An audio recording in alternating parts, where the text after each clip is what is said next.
네, 여러분 반갑습니다. 9월 4일 수요일 헌법 1일째 시작하겠습니다. 저는 헌법을 강의하는 강성민 변호사입니다.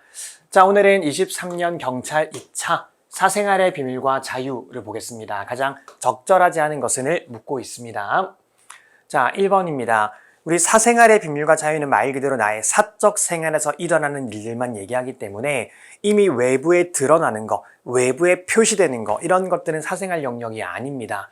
따라서 인터넷 언론사에 공개된 게시판에 스스로에 의하여 정당 후보자에 대한 지지 반대의 글을 게시하는 거. 자, 이거 남들 보라고 올리는 거죠. 그럼 더 이상 사생활의 영역이라고 볼 수가 없겠죠. 따라서 이런 글을 게시하는 건 더 이상 사생활의 영역이라고 할 수가 없다. 옳은 지문입니다. 자, 2번입니다. 공직자의 공무집행과 직접적인 관련이 없는 개인적인 사생활에 관한 사실. 그러니까 예를 들어서 갑이라는 대통령 후보자가 있습니다.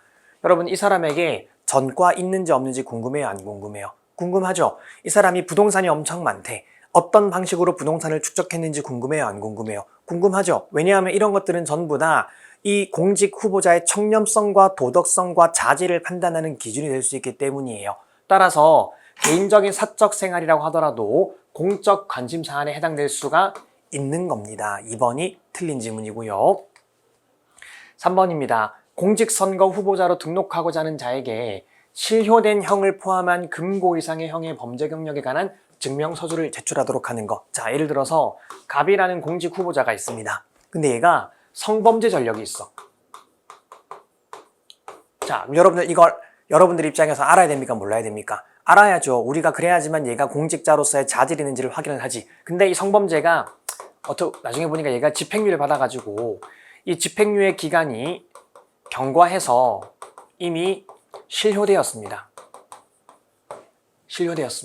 자, 그러면은 얘는 성범죄를 저지른 적이 없는 사람이야? 아니지. 그래도 여전히 성범죄 전력은 있는 사람이잖아요. 그리고 얘가 선거에 나가려면 우리가 이 범죄 사실을 알아야 되겠죠. 그래서 공직 후보자는 실효된 형이라도 범죄 경력이 있으면 전부 다 국민들한테 공개를 해야 됩니다. 그래야지만 국민들이 그걸 가지고 이 사람의 자질을 판단할 수 있기 때문이에요. 따라서 이런 조항은 사생활의 비밀과 자유를 침해한다고 볼 수가 없다. 옳은 지문이고요. 자, 4번입니다.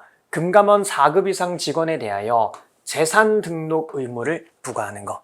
자, 공직자들, 특히 고위공직자들은 재산을 등록을 해야 됩니다. 왜냐하면 업무를 하다 보면은 온갖 비리의 유혹에 우리가 넘어질 수도 있기 때문에 좀 그런 것들을 극복하기 위해서 장치가 필요해요. 그 중에 하나가 재산을 등록하도록 하는 겁니다. 내가 이 돈을 받은 게 나중에 들통날 수도 있기 때문이잖아요. 그래서 올해의 재산과 내년의 재산을 계속 이제 국가가 트래킹을 하고 갑자기 재산이 늘어났으면 이게 왜 재산이 늘어나는지를 다 소명을 해야 됩니다. 이제 그런 것들을 하기 위해서 재산 등록 의무를 부과를 하고 있고요. 특히 여러분과 같은 경찰들은 경사만 되어도 재산 등록 의무를 다 부과를 받습니다. 특히 이런 이제 어쨌든 뇌물의 유혹으로부터 좀 많이 노출되는 공직자들은 이런 재산 등록을 함으로써 그들의 직무의 청렴성을 지키기 위한 겁니다. 따라서 이 사안은 사생활의 비밀과 자유를 침해하는 것이 아니다. 옳은 지문입니다. 그래서 오늘 문제 정답은 2번이 적절하지 않은 것이었습니다. 오늘도 고생하셨고요. 저희는 내일 뵙겠습니다. 수고하셨습니다.